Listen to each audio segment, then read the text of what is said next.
Mateo 18. Mateo 18 del 15 al 17 ha sido un texto bastante maltratado por el clero de la Iglesia de Cristo, donde los líderes no siguen el proceso establecido en el texto y saltan hasta el último paso, el cual se convierte en el definitivo.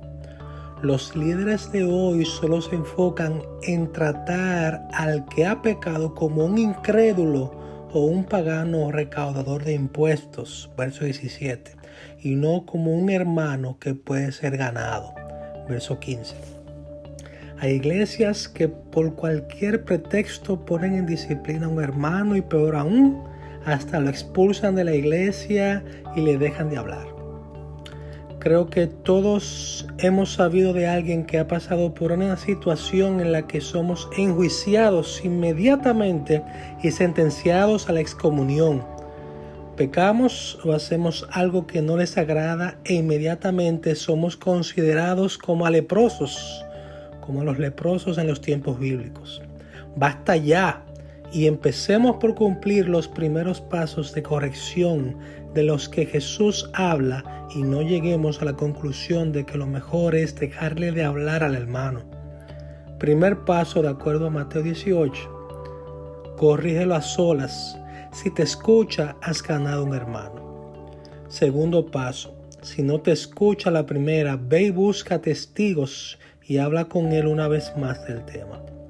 Tercer paso, si no escuchó después que ya hablaste con él junto a otros testigos, entonces ahí se dice a la iglesia y ese hermano debe ser evangelizado nuevamente. Esto es lo que significa tratarlo como a un gentil o recaudador de impuestos. Es cierto que este grupo de personas eran mal vistas por la sociedad en aquel entonces, pero para Cristo, quien comía y bebía con ellos, quien se acercó a ellos y los amó con un amor incondicional hasta llegar al punto del perdón y la reconciliación. Lamentablemente, muchos creyentes se han visto obligados a alejarse de las iglesias locales por tantos malos entendidos y no están disfrutando de la comunión de los santos por la mala experiencia que han vivido. El versículo 14 del mismo pasaje dice: así también el Padre de ustedes que está en el cielo no quiere que se pierda ninguno de estos pequeños. Mateo 18:14. En el verso 21 del mismo pasaje, Pedro le pregunta a Jesús que cuántas veces se debe perdonar al hermano. Y Jesús le responde que no solamente 7 veces, según el verso 22, sino hasta 70 veces 7. Algunos comentan que no es solamente sumando o multiplicando estos dígitos, sino que Jesús se está refiriendo a elevar el número 70 7 veces su potencia. Esto significa que debemos de perdonar siempre a nuestros hermanos, perdonar así como Dios el Padre nos ha perdonado. Claramente lo dice también Jesús en parte de la oración ejemplo que nos dejó en Mateo 6:12. Perdónanos nuestras deudas, como también nosotros hemos perdonado a nuestros deudores. Y lo explica en el verso 14 y 15, que debemos perdonar para que nuestro Padre también nos perdone. A mí me gusta pensar en cuánto me ha perdonado Dios, y creo que con la misma gracia que he sido tratado, también debo tratar a mi hermano. Volviendo al capítulo 18 de Mateo, Jesús le enseña una parábola como ejemplo de la importancia de perdonar. Un rey perdona a su siervo que le debía 10,000 talentos, pero este siervo no pudo perdonar a su consiervo 100 denarios que éste le debía.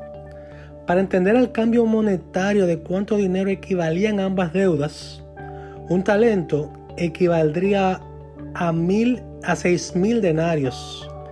Y un denario era el salario mínimo de un día de trabajo. O sea, que para el día de hoy, para el año 2024, un talento equivalía a $1,400,000. Ahora haz tú tus propios cálculos de cuál era el total de 10,000 talentos que este siervo le debía a su rey. Esta era una suma imposible de pagar y menos para este siervo. El siervo, en cambio, recibió compasión del rey y fue perdonado por completo. Pero el siervo apenas salió de su juicio y apenas vio a su amigo y hermano, le recordó la deuda que éste tenía con él y lo empezó a ahorcar y lo obligaba a su amigo y a su hermano a que le pague. No tuvo misericordia de su compañero, así como el rey la tuvo con él. Creo firmemente que la voluntad de Dios para sus hijos es que el amor se refleja auténticamente hacia los demás y especialmente entre hermanos en Cristo. Un amigo cercano me dijo una vez que Dios nos hace pasar por malos momentos para que podamos apreciar mejor los tiempos difíciles. Y creo que todos hemos pasado y tenido momentos difíciles en la vida. Y pido que Jesús esté con ustedes durante todo el proceso y que el Santo Espíritu los consuele a todos. Ruego que implementen medidas para evitar este tipo de casos y que tengan la ventana para restaurar a las familias afectadas. Gracias a Dios por la cruz. Hay una canción que se llama Glorioso Intercambio y dice: ¿cómo puede ser que el bueno y justo se hizo hombre y fuera a morir por el más vil pecador? Como siendo yo su enemigo, el sufrimiento en mi lugar tomó en aquella cruz. He estado meditando sobre esta canción últimamente y pasan los años y veo cuánto más necesito de Jesús y su gracia. Pasan los años y veo que necesito más de su gracia porque cada vez que me miro encuentro más pecado en mi vida. Pecado que según el estándar de Dios era yo quien merecía la cruz y no su hijo. Mateo 18:14 dice que así también el Padre de ustedes que está en el cielo no quiere que se pierda ninguno de estos pequeños. Que era cuando Jesús estaba hablando de la parábola de la oveja perdida, donde el pastor deja las 99 y se va a buscar la oveja que se le había perdido y no descansa hasta que encuentra esta oveja. Y así es Dios, nuestro Padre, que ama a sus hijos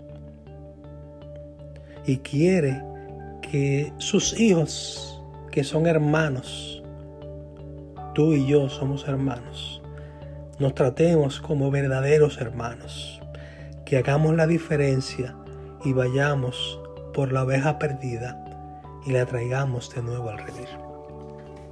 Dios les bendiga.